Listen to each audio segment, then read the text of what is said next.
Salam sejahtera di dalam kasih Tuhan kita Yesus Kristus. Puji Tuhan kita boleh kembali memuji, membesarkan, memuliakan nama Tuhan bersama-sama. Bapak Ibu, kalau Bapak Ibu seumuran dengan saya, Bapak Ibu pasti ingat yang namanya Muhammad Ali. Muhammad Ali itu petinju yang luar biasa Bapak Ibu. Dan selama 20 tahun dia itu menjadi petinju yang menguasai dunia. Siapa aja dibabatnya, walaupun dia memang juga pernah kalah, tetapi dunia betul-betul menganggap Muhammad Ali sebagai sebuah legenda, ya, sebuah legenda karena orangnya luar biasa. Gayanya dia di atas ring sampai hari ini Bapak Ibu tidak ada yang pernah bisa menyamai dia. Dia adalah petinju yang bisa menari di ring dan benar-benar dia bisa menari dengan sangat baik sebagai seorang petinju. Dan dia kalau memukul Bapak Ibu beda dengan orang lain. Kalau dia jab orang dan pukul orang itu bukan hanya sekali. Heran, seperti tangannya ada pernya. Sekali dikeluarkan itu bisa bolak-balik berkali-kali. Celep, celep, celep, celep, celep, celep. Begitu saudara. Jadi kalau orang itu kena pukul dia itu bisa berkali-kali. Buk, buk, buk, buk, buk, buk, begitu. Sementara orang lain mungkin pukul hanya satu kali Bapak Ibu. Tapi yang namanya Muhammad Ali bisa pukul orang, jab orang itu bisa berkali-kali saudara. Sambil dia itu memutar-putar, menari-nari dan... Saudara tahu apa yang membuat Muhammad Ali begitu hebat? Apa yang membuat Muhammad Ali itu begitu tersohor? Bagaimana dia bisa dari seorang yang sangat-sangat anak jalanan yang kemudian dipungut dan dibesarkan dengan luar biasa. Saudara mungkin tidak kenal ada sebuah nama yang namanya Angelo Dundee. Angelo Dundee itu adalah nama yang sangat luar biasa. Kenapa? Karena Angelo Dundee itu selalu ada kalau di ring itu selalu di sudutnya. Di sudut ring, yaitu dia disebut sebagai the corner man, manusia yang di sudut katanya, orang yang ada di sudut. Tujuan dia ada di sana adalah kalau kemudian break 1 menit dia yang kasih handuk, dia yang kasih minum, dia yang mungkin pijetin, dia yang beritahu kamu tuh harus lawan ini musuhmu dengan cara begini karena musuhmu lagi pakai strategi ini, kamu harus strateginya begini dan begitu. Dia yang mengaturkan. Kalau tidak sedang bertanding saudara, dia yang menjadi pelatih. The corner man ini saudara, ini orang yang luar biasa. Dunia tidak kenal dia pada umumnya, tapi hanya orang-orang tertentu kenal dia. Dia yang mengantar Muhammad Ali jadi orang yang sangat hebat di dalam dunia ini Bapak Ibu. Dia itu ya pelatih, dia itu ya motivator, dia itu adalah engineering untuk membawa Muhammad Ali jadi pemenang terus selama 20 tahun. Dia pula seorang psikolog yang kalau dia lagi down, dia yang mengangkatnya saudara. Muhammad Ali lagi down, dia yang mengangkatnya. Pendek kata, orang ini menjadi apa saja, yang penting Muhammad Ali itu jadi top. Angelo Dundee Bapak Ibu. Kalau kita bicara mengenai dunia kekristenan, ada sosok pribadi yang selalu menyertai kita yang kita juga tidak lihat. Yang menyertai kita, yang menolong kita, yang menghibur kita, yang menguatkan kita. Yang membantu kita menghadapi tantangan dan persoalan di dalam hidup, yaitu adalah Roh Kudus. Roh Kudus itu diberikan kepada kita supaya di dalam kehidupan kita bisa menjadi pribadi yang betul-betul luar biasa. Tertolong hidup ini. Saya ingin bawa kita melihat pada hari ini how to receive the Holy Spirit. How to receive the Holy Spirit. Nah Bapak Ibu yang Tuhan Yesus kasih, saya ingin bawa kita melihat bagaimana kita bisa menemukan dan menerima Roh Kudus di dalam hidup. Bagaimana kita di dalam hidup ini kita bisa menjadi pribadi yang menerima Roh Kudus. Banyak orang pikir dia ingin punya dan menerima Roh Kudus, tapi banyak orang mengalami hambatan di dalam hidup. Nah mari kita lihat bersama-sama apa yang Alkitab ajarkan supaya seseorang bisa menerima Roh Kudus. Yang pertama Bapak Ibu adalah believing the promise. Mempercayai janji itu. Janji apa? Janji yang mana Allah berikan supaya kita boleh penuh dengan Roh Kudus. Kita harus belajar mempercayai janji itu. Tertulis di dalam Kisah Rasul pasal yang pertama ayat 4 sampai yang kelima. Pada suatu hari ketika ia makan bersama-sama dengan mereka, ia melarang mereka meninggalkan Yerusalem. dan menyuruh mereka tinggal di situ menantikan janji Bapa yang demikian. Katanya, telah kamu dengar daripadaku. Sebab Yohanes membaptis dengan air, tetapi tidak lama lagi kamu akan dibaptis dengan Roh Kudus. Ada satu janji yang sangat istimewa, yaitu adalah janji Roh Kudus untuk kita. Yang dituntut dari kita adalah belajar untuk mempercayai janji itu. Kalau ada orang memberikan janji pada saudara, apa gampang buat saudara percaya janji itu? Kalau ada orang bilang, ayo minggu depan ya, aku janji deh tak traktir kamu makan lontong balap di Pasar Atom. Saya rasa itu mudah. Mudah untuk kita percaya. Tapi kalau janjinya itu sangat besar, kadang-kadang agak sulit kita percaya. Kamu kapan ulang tahun? Oh, bulan depan. Nanti ulang tahun tak beli no mercy ya. Nah kita, apa iya tah? Iya, siapakah saya? Kok dijanjiin dikasih sebuah mobil? Tidak mudah mempercayai sebuah janji, Bapak Ibu, tidak mudah. Anak-anak wanita, anak-anak gadis yang dikasih janji oleh cowok-cowok, kadang-kadang meleset janjinya, sehingga membuat mereka tidak mudah percaya. Kalau sudah terlalu besar bualannya, kita bilang gombal. Kan begitu Bapak Ibu. Tapi janji mengenai Roh Kudus ini adalah janji yang saudara dan saya tidak boleh anggap ringan, tidak boleh anggap enteng, tidak boleh itu kita abaikan, kita kesampingkan, tidak boleh kita tidak percaya. Ini adalah janji yang harus kita percaya bahwa janji itu diberikan kepada kita. Kalau saudara mau menerima janji kepenuhan Roh Kudus, saudara harus di dalam hidup ini mempercayai janji itu. Karena Tuhan itu percaya orang yang berani pegang janjinya. Ketika Abraham tidak punya anak, Allah berjanji kepada dia, engkau akan aku beri anak. Lalu dikatakan apa di dalam kitab Kejadian? Dikatakan bahwa maka percayalah Abraham. Percaya loh. Ucapannya janji Allah, firman Allah yang diucapkan. Dikatakan Abraham mempercayai itu, menerima itu. Dan dikatakan di dalam firman, Allah kemudian memperhitungkan hal itu sebagai sebuah kebenaran. Makanya kalau saudara itu membaca firman, harus mempercayai supaya Allah memperhitungkan hal itu sebagai sebuah kebenaran, biar itu terjadi dalam hidup saudara dan saya. Mempercayai janji. Kenapa banyak janji Allah di dalam Alkitab tidak saudara dan saya alami? Salah satunya masalah adalah bahwa kita tidak mempercayai atau kita sebut dengan gagal percaya. Kita gagal percaya kepada janji Allah itu. Mungkin karena janji itu terlalu besar. Mungkin janji itu menjadi janji yang impossible bagi kita. Di luar daripada akal kita. Wow, itu terlalu besar, terlalu mustahil bagi saya. Firman mengajarkan, belajar memposisikan diri, mempercayai janji Allah itu. Kalau saudara mau mengalami firman di dalam hidup, janji-janji Allah yang istimewa di dalam firman, saudara harus berani belajar percaya firman. Percaya janji yang diberikan. Nah disinilah kita melihat bagaimana Yesus, Bapak Ibu, Yesus mengatakan kepada murid-muridnya, jangan tinggalkan Yerusalem sampai janji itu turun. Yaitu apa janjinya? Roh Kudus dicurahkan kepada mereka. Dan murid-muridnya mempercayai itu. Sehingga mereka naik ke loteng dan kemudian mereka berdoa, menantikan janji itu turun dalam hidup mereka. Bapak Ibu, kita harus tahu bahwa Roh Kudus itu dijanjikan untuk gereja Tuhan.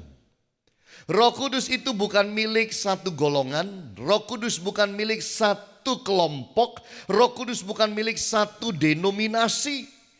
Roh Kudus itu milik gereja Tuhan. Siapakah yang termasuk gereja Tuhan? Yaitu semua orang Kristen yang ada di dalam dunia ini. Itu yang disebut dengan gereja universal. Lalu di dalam gereja universal kita masuk di dalam gereja lokal Bapak Ibu, di mana kita beribadah seperti saat ini. Dan kepada setiap kita yang percaya kepada Yesus, janji itu diberikan, yaitu janji mengenai Roh Kudus Bapak Ibu. Jadi Roh Kudus itu saudara tidak bisa bilang itu milik kelompok tertentu, itu milik denominasi tertentu. Itu milik daripada semua yang mencintai Yesus. Roh Kudus itu dijanjikan untuk hamba-hamba Tuhan juga. Di dalam Kisah Rasul 1 ini ayat yang ke-8 dikatakan, tetapi kamu akan menerima kuasa kalau Roh Kudus turun ke atas kamu, dan kamu akan menjadi saksiku di Yerusalem dan di seluruh Yudea dan Samaria dan sampai ke ujung bumi.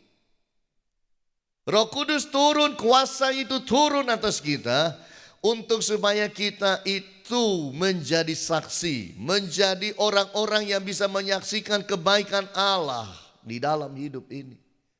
Menjadi orang-orang yang bisa menjadi orang-orang yang bisa melayani lebih efektif, lebih berkualitas. Kalau saudara baca di dalam Perjanjian Lama Bapak Ibu, orang-orang yang dipilih oleh Musa untuk membangun bait suci Bapak Ibu, orang-orang yang dipilih untuk membangun kemah suci itu, mereka diurapi. Setelah mereka diurapi, mereka itu tambah hebat bikinnya. Membangunnya itu tambah mantep Bapak Ibu. Lebih berkualitas lagi di dalam hidup mereka. Ini sesuatu yang sangat indah.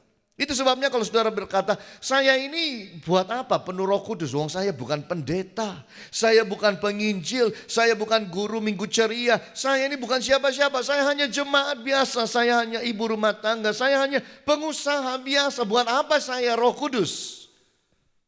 Roh Kudus diberikan kepada saudara supaya Roh Kudus menuntun saudara hidup di dalam kebenaran. Roh Kudus diberikan pada saudara supaya saudara itu bisa menghadapi tantangan dan menang atas tantangan. Roh Kudus diberikan kepada saudara supaya saudara punya ketahanan yang kuat. Roh Kudus diberikan supaya engkau itu punya relationship itu dengan Allah sangat-sangat luar biasa. Itu sebab Roh Kudus diberikan di dalam kehidupan saudara dan saya. Bapak Ibu yang Tuhan Yesus kasihi, Roh Kudus dijanjikan juga untuk setiap kita anak-anak Allah. Di dalam Yohanes pasal 14 ayat yang ke-18, aku tidak akan meninggalkan kamu sebagai yatim piatu. Aku datang kembali kepadamu. Disinilah kita melihat Yesus berkata, tidak akan tinggalkan kita. Waktu dia naik sebenarnya dia tinggalkan kita. Bagaimana bisa bilang Yesus tidak tinggalkan kita? Yaitu dengan mengutus Roh Kudus turun dalam kehidupan saudara dan saya. Sehingga kita tidak menjadi yatim piatu di dalam dunia ini. Dunia yang besar ini seperti sebuah tempat pariwisata. Kita itu kalau mau jalan kemana aja sulit saudara kalau kita tidak punya yang namanya tour guide. Siapa berani pergi ke Jepang, tidak bisa bahasa Jepang, tidak bisa bahasa Inggris, lalu saudara berani pergi ke Jepang sendirian, lalu tidak mengerti mengenai Jepang. Menurut saya kita cari masalah. Artinya kita itu akan kesasar dengan sangat mudah, kita akan banyak mengalami kesulitan dengan sangat mudah. Tidak mengerti bahasa Jepang, bagaimana membaca segala tulisan-tulisan Jepang, tulisan kanji itu di airport atau di terminal kereta api. Bagaimana saudara pilih makanan kalau tulisannya itu semua seperti urak-urakan begitu saudara, huruf kanji Bapak Ibu. Susah milihnya bukan Bapak Ibu. Lalu kalau pelayan diajak ngomong tidak bisa, repot saudara. Belum lagi kalau kita mau traveling, betapa sulitnya hidup ini saudara kalau tidak ada yang menuntun kita. Itu sebabnya yang namanya tour guide itu ada di mana-mana, di hampir semua negara.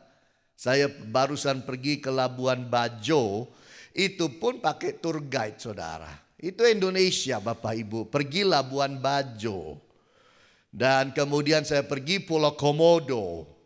Lalu saya pergi juga melihat yang namanya daerah sekitar seperti pantai yang berwarna merah muda, Pink Beach.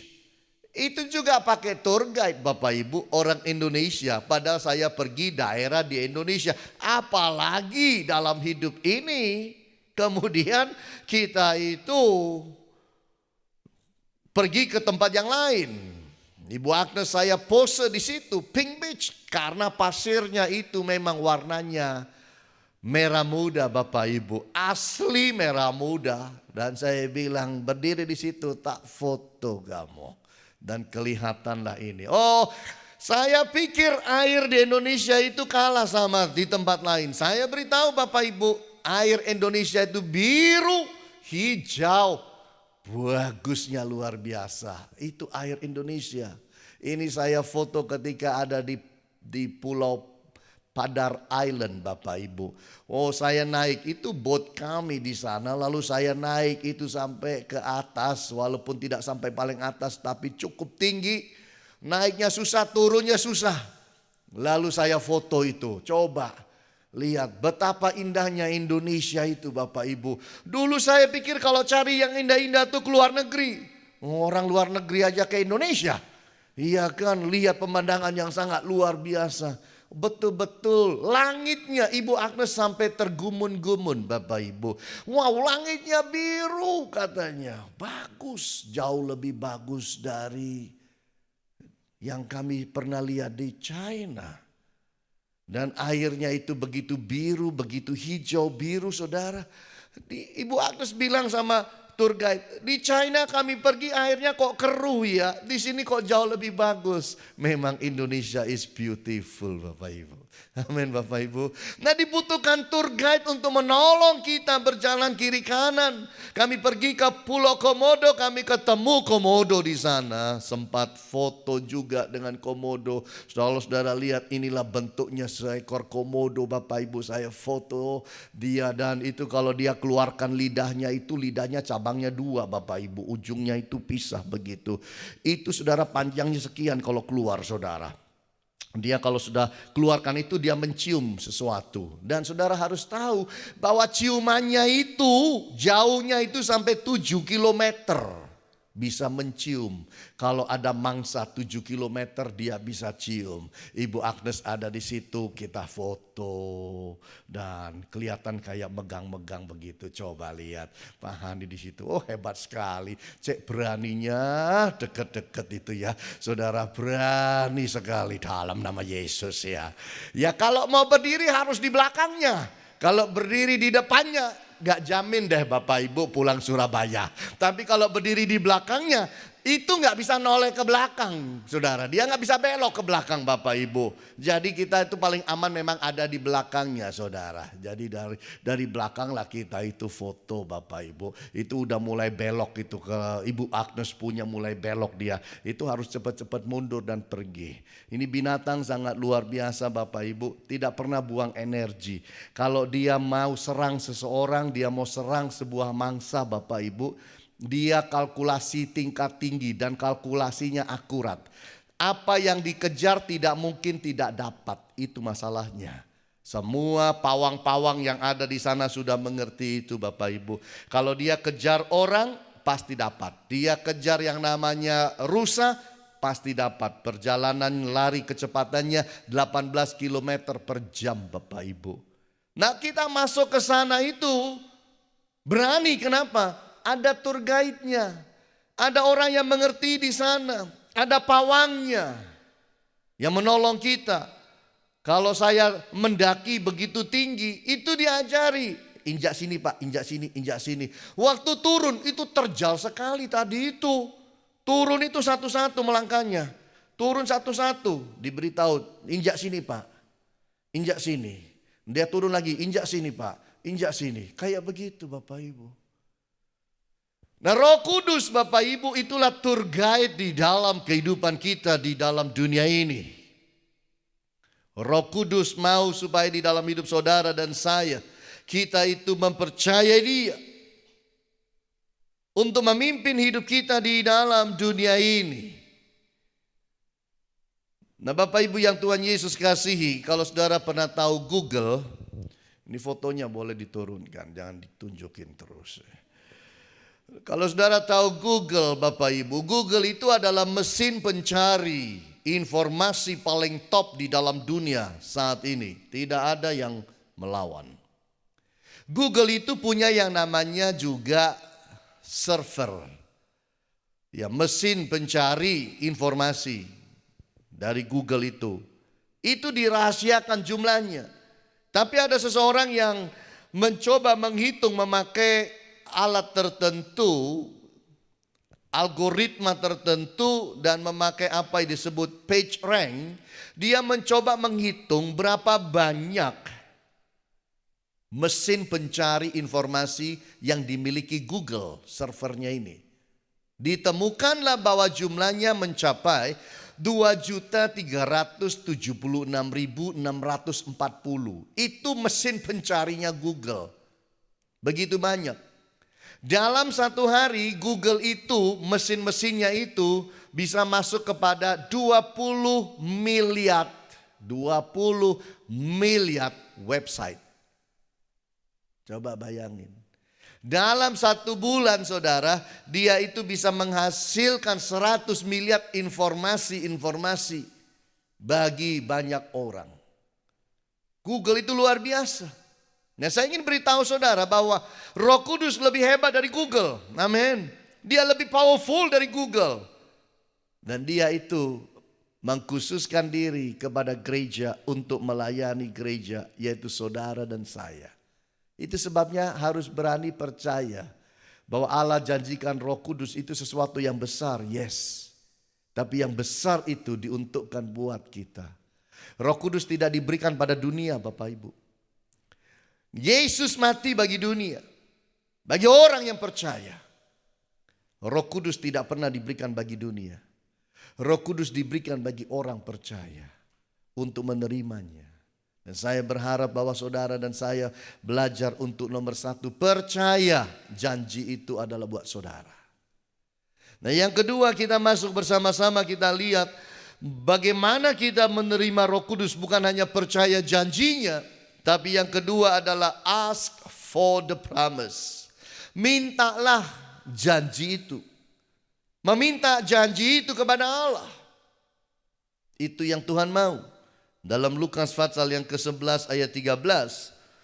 Jadi jika kamu yang jahat tahu memberi pemberian yang baik kepada anak-anakmu, apalagi Bapamu yang di sorga, Ia akan memberikan Roh Kudus kepada mereka yang meminta kepadanya. Ini satu ayat yang menjadi jaminan garansi bagi kita. Ia akan memberikan Roh Kudus kepada mereka yang meminta kepadanya. Sudahkah saudara pernah minta Roh Kudus di dalam hidup ini? Untuk ada di dalam hidup saudara, memimpin saudara, menerangi saudara, memberi kekuatan pada saudara, menolong saudara. Sudahkah kita berani meminta kepada Dia? Kerinduan kita sangat menentukan kehadiran Roh Kudus. Kadang-kadang janji itu diberikan, tapi kita tidak merespon. Cara untuk merespon janji itu adalah apa, Bapak Ibu? Dengan meminta janji itu. Ya Bapa, beri aku janji itu. Beri aku Roh Kudus-Mu di dalam kehidupan kita. Kita harus punya apa? Kerinduan. Kerinduan yang besar mengenai Roh Kudus. Di dalam hidup ini Bapak Ibu, yang namanya kerinduan itu sangat menentukan. Kalau ada orang yang kerinduannya kecil, kadang-kadang dia tidak menjalankan apa yang dia rindukan. Saya kok kepingin ya kayaknya makan soto begitu. Kalau cuma sekedar kepingin tidak akan jalan. Saya aduh nyidam banget. Pokoknya kepingin soto malam ini. Nah itu orang itu pasti makan soto malam. Saya dulu Bapak Ibu, kalau sebelum saya menikah, saya kalau lapar Bapak Ibu, jam 12 malam gitu nggak bisa kalau nggak makan. Kalau lagi lapar jam 12 malam ya ini perut harus diisi. Lalu saya di tempat tidur gelap-gelap itu mikirin, Bapak Ibu, enaknya makan apa ya, enaknya makan apa ya. Lalu kemudian muncul di dalam pikiran, soto ya apa rasanya. Bicara sama diri sendiri, soto ya rasanya. Enak anget-anget, aduh makan paha ayamnya, aduh asik. Kasih telur lagi, aduh mantep. Kasih lagi koyanya, aduh sambalnya, aduh asik banget. Kasih jeruknya lagi, sedapnya luar biasa. Itu semakin dipikirkan, itu semakin timbul itu dalam hati. Kepinginnya tambah besar, tambah besar, tambah besar. Saudara gak sadar setengah jam saya sudah duduk makan soto, sudah ambil mobil dan sudah pergi dan sudah makan soto, saudara. Keinginan kita itu menentukan. Kalau keinginannya kecil, kecil lah. Kita tidak akan berbuat apa-apa. Ada orang yang berkata dalam hidup, saya ini harus sukses. Tapi ada orang yang keinginan suksesnya kecil. Ya, nah Isa tidak apa-apa, kini-kini aja, Tuhan tetap sayang. Ya udah, akan jadi begitu-begitu aja. Tapi ada orang bilang begini, saya itu hidup hanya sekali, saya itu mau sukses, saya mau sukses yang besar, saya mau diberkati Allah luar biasa. Orang ini akan bekerja keras Bapak Ibu. Nah yang mana kita ini? Seberapa besar keinginan. Ada anak sekolah, dia bilang begini, saya ini ya kepingin supaya ya punya gelar. Saya kepingin sekolah punya gelar ya. Kalau bisa lulus ya baik, ya enggak bisa ya enggak apa-apa. Artinya ya Tuhan ingin saya ngulang lagi. Oh kalau begitu ya gampang ngulangnya Bapak Ibu. Tapi kalau ada orang bilang, saya harus dapat A semua nilai saya. Saya mau juara 1. Orang itu kalau besar keinginannya, biasanya dia akan dapatkan itu. Makanya bagaimana perasaan saudara, keinginan saudara kepada Roh Kudus. Itu menentukan. Bagaimana engkau akan berdoa dan merindukan untuk menerima semua itu. Permintaan kita mengenai Roh Kudus pasti didengar Allah Bapak Ibu. Dengar itu baik-baik. Karena ini cocok dengan firman Allah. Tuhan mau supaya gerejanya, Tuhan mau supaya saudara dan saya dipenuhi Roh Kudus.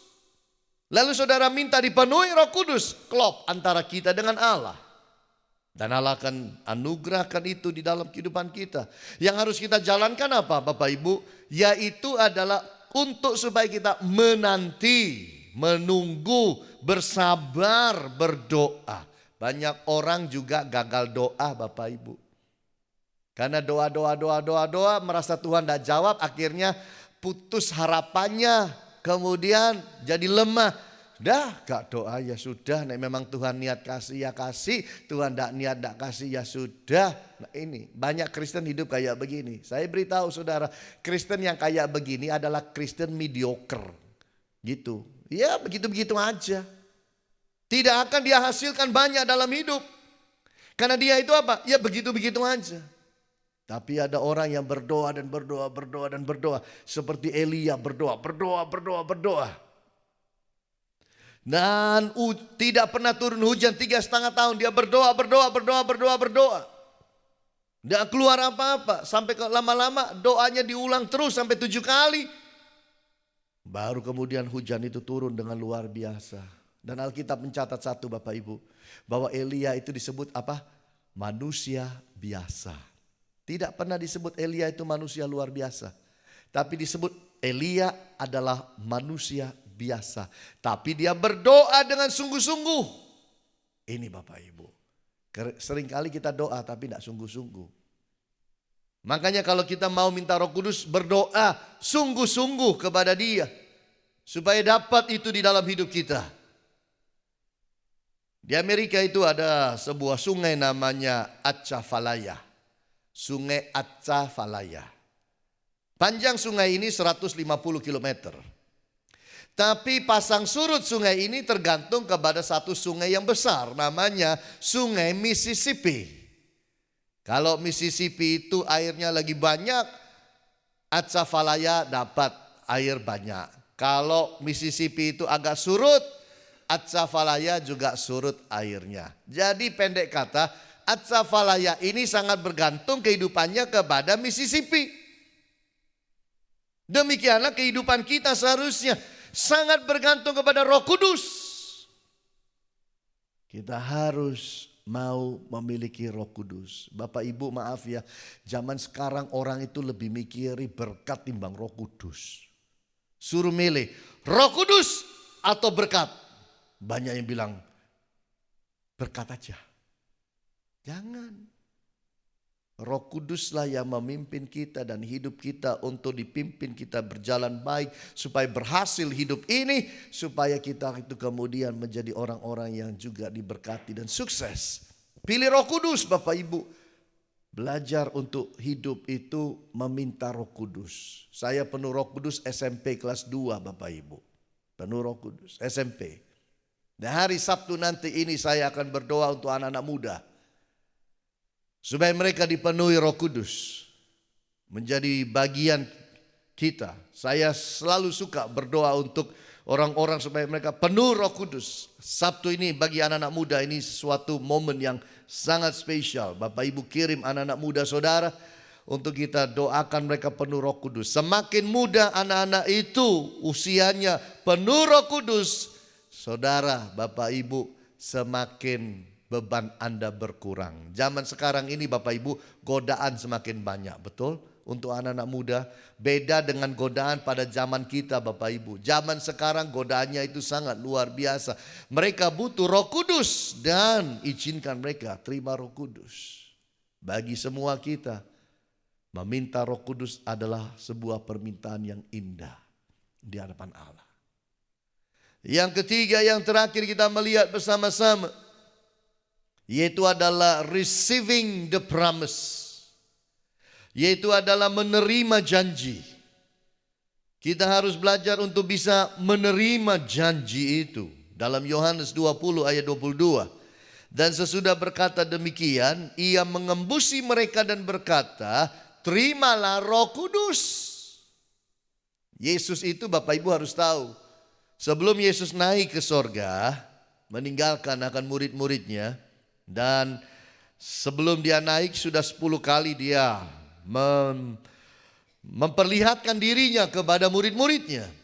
Nah, kali terakhir memperlihatkan diri kemudian dia mau naik, ada satu yang dia sampaikan atau ada satu yang dia sedang bicarakan. Salah satunya bicara mengenai Roh Kudus. Dia hembusi murid-muridnya dengan hembusannya.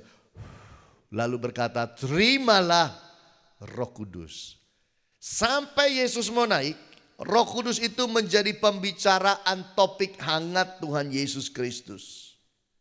Betapa dia mau saudara terima Roh Kudus. Karena Yesus tahu tanpa Roh Kudus manusia itu mati rohnya di dalam. Bisa hidup luarnya saja, tapi di dalamnya tidak ada kontak dengan Allah. Itu sebabnya kita harus belajar dalam hidup ini. Belajar untuk menerima akan janji itu. Kita harus terima dengan apa? Iman. Belajar menerima janji Tuhan itu dengan iman. Manusia tanpa iman tidak akan berkenan kepada Allah.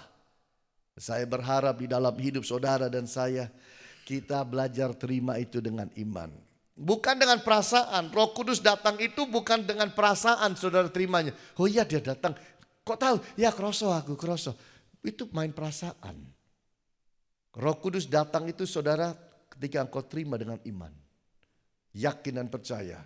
Kalau aku minta Allah beri dan itu terjadi di dalam hidup saya. Tanda-tandanya sih boleh. Basaro, bernubuat, dapat penglihatan. Oh, saudara mungkin melihat sesuatu. Saudara dengar sesuatu yang datang dari Tuhan. Bisa macam-macam. Karunia Roh Kudus ada 9. Salah satu, salah dua bisa terjadi dalam hidup saudara. Dan juga buah-buah Roh Kudus itu akan terus mengalir. Saudara jadi manusia yang berubah. Orang dipenuhi Roh Kudus tidak mungkin tidak berubah. Tidak mungkin Bapak Ibu. Gelas biasa kita isi dengan air es. Begitu diisi, gelasnya pun ikut jadi dingin. Gelasnya berubah jadi dingin. Betul nggak Bapak Ibu?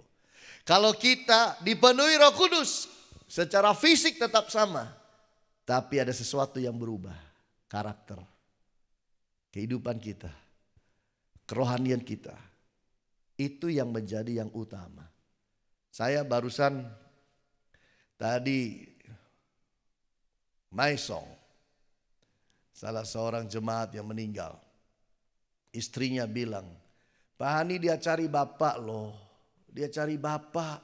Dia tanya terus mengenai bapak. Nah dia punya pesan buat bapak. Ayo duduk ngobrol dengan saya. Yang menarik buat saya adalah saat dia akan mengembuskan nafas yang terakhir. Selalu dia bilang sama istri, sama anak. Loh itu loh malaikat. Itu malaikat.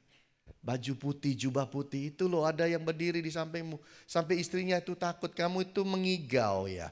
Berhalusinasi. Dia bilang tuh baju putih. Lalu dia lihat paduan suara nyanyi. Dia lihat orang main trompet. Oh, dia udah gak bisa ngomong, tapi akhirnya dia tepuk tangan. Dia lihat itu paduan suara. Para malaikat sedang menyanyi. Dan istrinya bilang, suster bilang, enggak, kamu itu berhalusinasi. Dia bilang, enggak. Dia lihat, dia bilang. Malam-malam dia bilang sama istrinya, itu baju putih ada di situ berdiri. Putihnya berkilau. Istrinya bilang, kamu jangan meden-medeni. Ini sudah malam, sudah tidur aja. Itu matanya ditutup, tidak mau nutup. Saudara lihat terus, saudara. Oh, kali yang terakhir, saudara. Dia lihat paduan suara itu menyanyi indah. Dia tepuk tangan. Sudah tidak bisa ngomong, sudah. Tepuk tangan. Dia lihat orang main trompet. Gitu. Dia tepuk tangan, saudara. Terus akhirnya berhenti. Nah, istrinya cubit dia, loh kok diam. Panggil suster. Udah. Dia meninggal pada saat dia lihat para malaikat menyanyi. Pada saat dia melihat para malaikat-malaikat Allah sedang menyembah. Pada saat yang seperti itu, dan dia hatinya, istrinya bilang, ini bisa senang sekali. Dia senang sekali dia lihat itu. Dia tepuk tangan, ikut nyanyi, tidak bisa nyanyi tapi tidak bisa nyanyi, saudara. Tapi dia menyanyi dalam hati, saudara. Mulutnya tidak keluar nyanyiannya. Dan ditepuk tangan sampai akhirnya dia pindah. Saya bilang itu sesuatu yang luar biasa. Sesuatu yang luar biasa. Banyak orang itu, maaf ya Bapak Ibu, mau meninggal itu yang dilihat bukan yang putih, hitam. Yang menakutkan. Gitu, saudara. Tapi kalau anak Tuhan itu lihatnya pasti yang putih-putih. Yang jemput itu baik-baik semua. Malaikat dan Yesus jemput dia, bawa pulang. Sebelum mati, saya lupa 1 hari apa 2 hari. Dia bilang sama istri anak, ini loh aku udah dapat kunci. Mana kunci? Ini kunci. Dia tunjuk. Ini rumahku udah jadi katanya. Gitu, udah jadi. Ternyata itu kunci untuk rumah dia di sorga. Sorga itu nyata Bapak Ibu. Amin. Sorga itu nyata. Kita di sini sedang ibadah itu ibadah yang real. Real. Kita nggak lihat ada malaikat di sini. Tapi ada malaikat di sini. Karena firman Tuhan bilang apa? Malaikat Tuhan berkemah di sekeliling orang yang hidup takut akan Allah. Kita tidak sedang bermainan di sini. Nyanyi, nyembah, itu semua ada artinya. Khotbah itu ada artinya semua. Dengar firman ada artinya semua. Karena sorga itu real. Sorga itu real. Saya dengar kesaksian itu.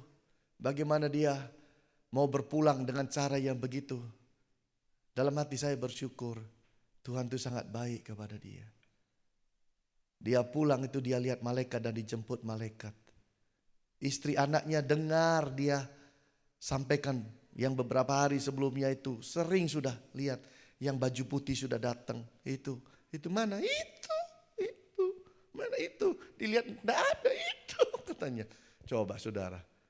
Malaikat sudah datang. Malaikat itu real Bapak Ibu. Firman Tuhan ini bicara sesuatu yang real. Itu sebabnya kita harus hidup. Hidup kita itu harus ada Roh Kudus di dalam dunia ini. Supaya hidup kita selaras dengan apa yang Allah mau.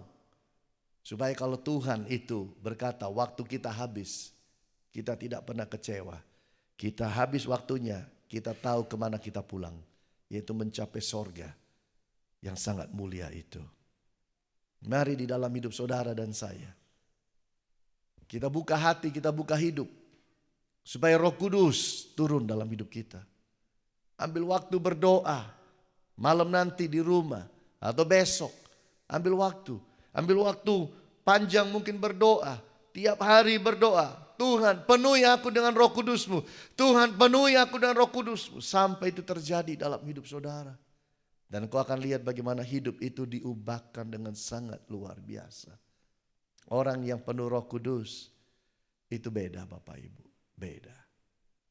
Orang itu tahu, Tuhan tahu, setan pun tahu.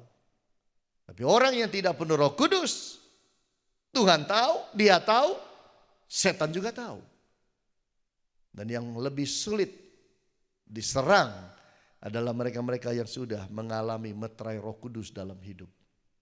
Oleh sebab itu jangan saudara berpikir hidup ke gereja, jadi Kristen itu hanya ke gereja seminggu sekali dan beres. No. Engkau harus dipenuhi Roh Kudus. Bulan ini diberikan tema oleh Tuhan kepada kita, empowered by the Holy Spirit. Diperlengkapi oleh kuasa Roh Kudus supaya saudara alami itu. Saya tidak mengarang-arang kalau bikin tema bulanan. Mikir apa ya enaknya, apa yang belum ya, apa yang sudah ya, enaknya apa ya. Oh enggak, itu adalah sesuatu yang selalu saya doakan dan minta petunjuk Tuhan. Dan bulan ini Tuhan memberikan petunjuk kita untuk menjadi orang-orang yang berseru dan minta Roh Kudus ada di dalam hidup kita. Oleh sebab itu bulan ini saudara berdoa, minta supaya terjadi kepenuhan Roh Kudus di dalam hidup saudara. Ingat baik-baik di dalam hidup ini, percaya janji Allah. Janji mengenai Roh Kudus harus dipercaya. Minta, ask for the promise, minta janji Allah. Dan yang ketiga, menerima dengan iman janji itu di dalam hidup. Maka hidup ini akan berubah dan kita akan hidup dan hidup kita akan berbuah. Tuhan Yesus memberkati kita semua. Haleluya. Amin.